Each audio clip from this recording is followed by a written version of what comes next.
monde, c'est Soulef avec vous.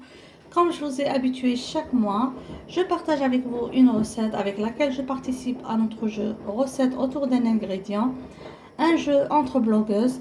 Alors aujourd'hui, je participe à ce jeu dans la marraine et Ilham du blog Les Délices de Kenza. Vous pouvez trouver aussi en bas le lien de sa chaîne YouTube. Alors Ilham a proposé les poireaux comme ingrédient vedette de notre jeu. Du coup, aujourd'hui, je vais réaliser pour vous une recette aux poireaux. Mon choix est tombé sur des escargots à la pâte philo, aux épinards, poireaux et courges musquées. Alors directement, on va réaliser ensemble cette réalisation. Pour la recette, on va avoir besoin d'un peu de courges musquées. Alors ici, j'ai de la courge musquée congelée. Si c'était de la courge musquée fraîche, je l'aurais épluchée et râpée. Mais comme elle est congelée, je l'ai coupée en petits dés comme ça. Je vais avoir besoin de 2 blancs de poireaux. Alors mes poireaux étaient quand même un peu grands. Je vais avoir besoin d'épinards, de persil. Je vais avoir besoin pour l'assaisonnement de thym, de poivre noir, de cumin et un peu de sel. Pour les escargots, on va avoir besoin de pâte philo et on va avoir besoin de graines de sésame. Le fromage, c'est pour mettre sur la farce. Je vais utiliser du cheddar. Mais si j'avais du fromage feta, j'aurais opté pour ça parce que le fromage feta se marie très très bien avec les épinards et ça donne un goût sublime. Alors, si vous avez le choix d'utiliser du fromage feta ou du cheddar, je vous conseille vivement du fromage feta. Alors, directement, on va passer ensemble à la réalisation de la farce. Pour la recette, on va commencer par préparer la farce comme je vous ai dit. Pour cela, je vais mettre un fond d'huile dans une poêle un peu large et je vais commencer par faire revenir la courge musquée jusqu'à ce qu'elle devienne bien tendre. Le temps que la courge musquée va cuire, moi je vais couper les épinards comme ça et je vais laisser revenir un petit peu. Voilà, la courge musquée commence à bien cuire. Là je vais introduire des poireaux. Je vais laisser les poireaux revenir un petit peu pour ajouter ensuite les épinards et le reste des ingrédients. Comme ça que les poireaux ont un petit peu fondu, je vais ajouter par-dessus les épinards sans trop mélanger. Alors je vais juste laisser comme ça. Alors je vais juste laisser comme ça et laisser que ça fonde pour assaisonner notre farce. Là que les épinards ont bien fondu, je vais assaisonner avec un peu de cumin, un peu de thym, un peu de poivre noir et du sel. Donc le sel, il faut y aller tout doucement pour ne pas avoir une farce salée, surtout que les épinards contiennent des minéraux, donc c'est un peu salé. Ajoutons à ça le fromage que je vais décorer avec, donc que je vais garnir avec, donc juste un petit peu de sel. Je préfère goûter tout à l'heure et voir si c'est bien assaisonné. Donc je dois m'assurer aussi qu'il n'y a plus d'eau dans la farce. J'avais ajouté du persil à la farce, mais je vois là que je ne l'avais pas filmé. Il faut ajouter le persil dès que les épinards soient bien fondus. Et je vais laisser refroidir pour directement attaquer la préparation des escargots. La farce est prête, elle est bien froide. J'ai chemisé un moule allant au four, comme ça, d'un papier de cuisson. Et là, je vais prendre les pâtes, les feuilles de philo. Alors, pour les gens qui ne trouvent pas les feuilles de philo de commerce, je vais partager avec vous le lien de la recette de la pâte philo fait maison. Alors, je vais prendre pièce par pièce.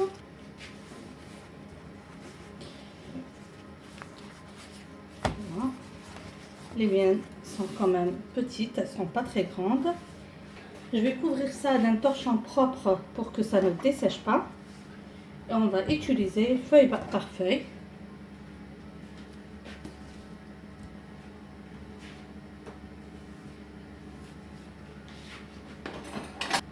Comme ça, je prends une feuille. Je vais badigeonner avec de l'huile. tout au long pour avoir des feuilletés ou des escargots bien croquants. Comme ça.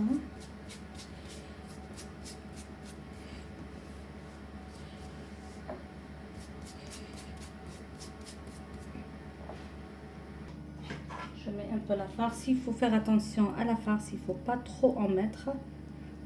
Parce que tout à l'heure, quand vous allez rouler, ça risque de fissurer, surtout les places des pliures. Alors il faut vraiment faire attention. Par exemple ici, donc faut essayer que ça soit juste comme ça.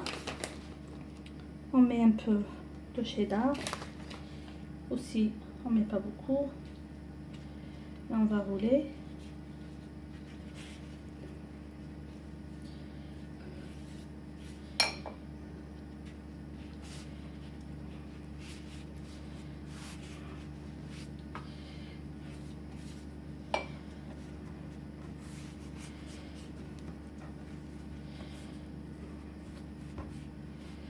Tout doucement.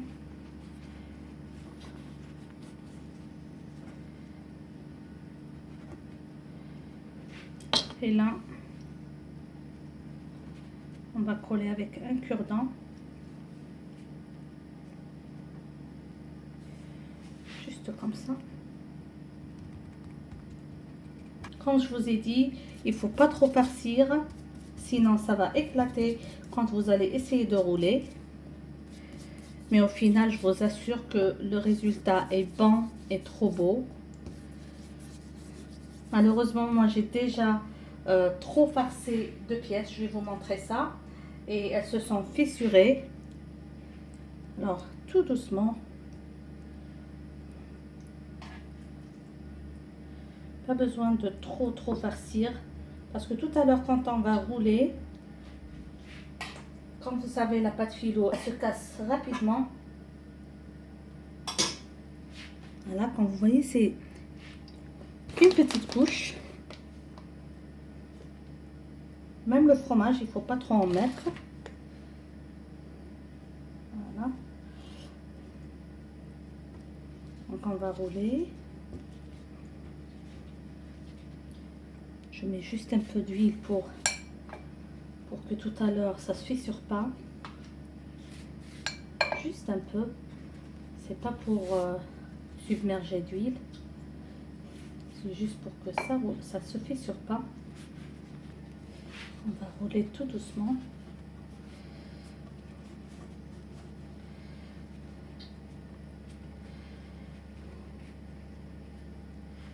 On va coller avec un cure-dent.